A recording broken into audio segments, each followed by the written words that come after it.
Now, Jason Bell and the Cats closing in. They can taste it now, right? Magic number is 2. They win last night 7-0 at Lowell. The skipper of the ValleyCats, Jason Bell, joins us here on Big Board Sports 104.5, the Team ESPN Radio. Jason, Roger, and Chris, good morning. Hey, Roger, Chris, how you guys doing? Good, man. How you doing, all right? Pretty good at the moment. Yeah, you were a little shaky with Aberdeen at home, and then you went on the road last night and put it all together, man. Yeah, absolutely. And Aberdeen didn't have a great overall record, but they're actually the hottest team coming in. They had the most wins in their last 10, and they were really performing offensively. So it was a bigger test than maybe the standing show in that particular series. But, I thought our guys did a great job of coming back last night, especially the pitching staff. That was one of the biggest games that we've got hit around the game before, and then they respond with the shutout and only allowing 3 hits, which speaks volumes of what our pitching program is all about and the job that Eric Brady, our pitching coach, is doing. Yeah, listen, when you get that kind of pitching, man, it's phenomenal. Who got it done for you last night? It was a combination. Brett Conine started us off really well, and, he attacked the zone. He didn't walk anybody. He had a stretch of 5 to 6 hitters where he didn't even throw a ball. And, in your first pro season, sometimes that can be one of the more challenging things is just finding command with a lot of the new pitches that we may be introducing or new grips or ways to throw pitches. So he did a great job. And then we had Ernesto Jaquez, who came in for his debut with us and, was a little shaky on his first few pitches. But, he did a great job and got better each hitter. And, he threw up zeros all the way across. And then Austin Hansen, our all-star on the mound, came out and attacked the zone and struck out, I believe, 5 guys in 2 innings. ValleyCats manager Jason Bell with us here on Big Board Sports 104.5, the Team ESPN Radio. Jason, as Roger mentioned, your magic number is down to 2 now, and that lead in the Settlers 3.5 games over Vermont, who I know you have a 3-game set with the end of the year here. You guys are in the hunt for best overall record, though, in the New York Penn League as well, which would put you up against the wild card team. How much do you look at the overall league record as opposed to just trying to win the division? For me, I don't look too much at it. The only reason I look at it would be as far as like seeding and where we would be traveling to. Because if the playoffs started today, we would be traveling quite a ways to Mahoning Valley, which whoever the wild card would be a closer trip. But in the end, we can't really control that. All we can do is control how we play. And if we play well with our last 5 games, hopefully things could happen in our advantage, and we could have the 1 seed. But more importantly, it's just about taking care of tonight's game and trying to get a win and then go from there because, our number 1 goal is just to get into the playoffs to begin with. And then, hopefully the rest works itself out.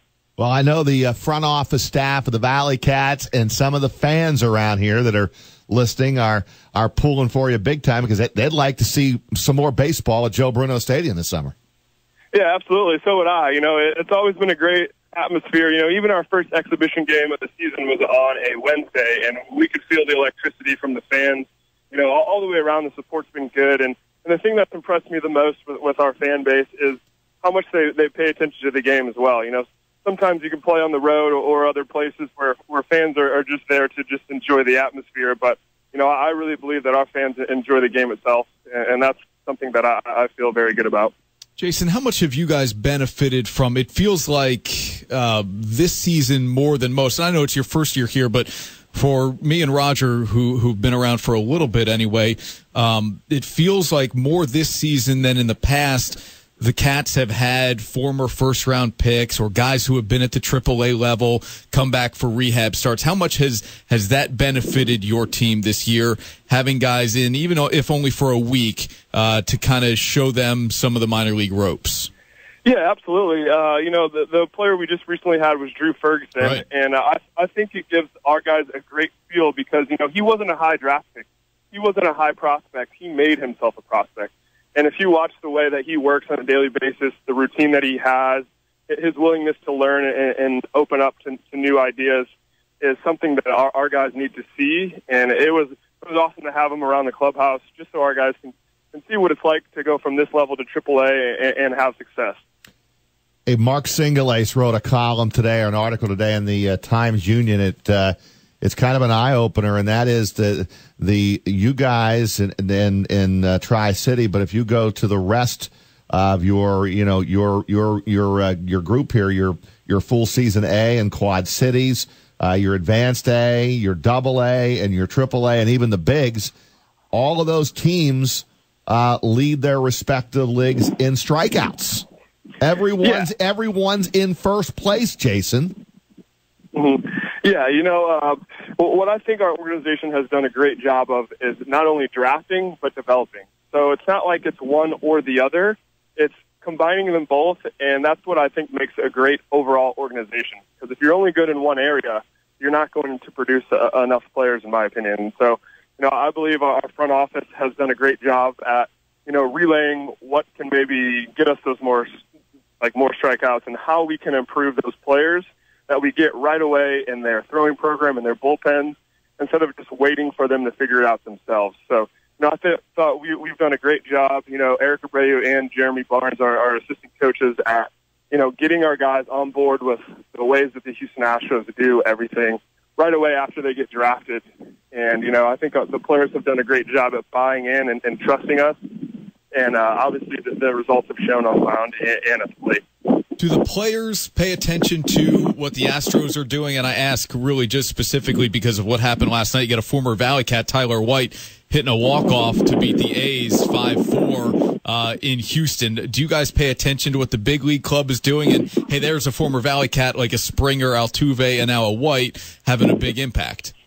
Yeah, absolutely. And, our the ValleyCats do a great job at, letting our guys know with the scoreboard and all the promotions, like which of the guys in the big leagues came through, Tri-City, which is quite a few. And even some of the guys on the opposing teams. But it's been awesome too, especially when it's Tyler White, who a guy who also wasn't a big time prospect coming out, who the Astros have helped develop and turn him into a prospect. And in such an important divisional game against the Oakland A's last night, that was just awesome to see. A guy who works really hard, and it's something that we can use as an example of.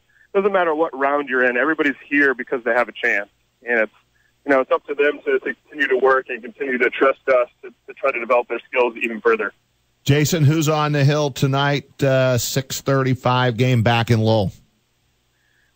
Tonight, what we have is a couple of guys. We're going to have Novaldo Rodriguez, I believe, is going to start us off and hopefully give us everything he's got, and we'll go from there. I'll keep it rolling. Nice win last night. Magic number at 2, and get this done, finish this thing off, and we'll see you back at the Joe for some playoff baseball. Absolutely. Appreciate it. Thank you, Jason. Appreciate it, man.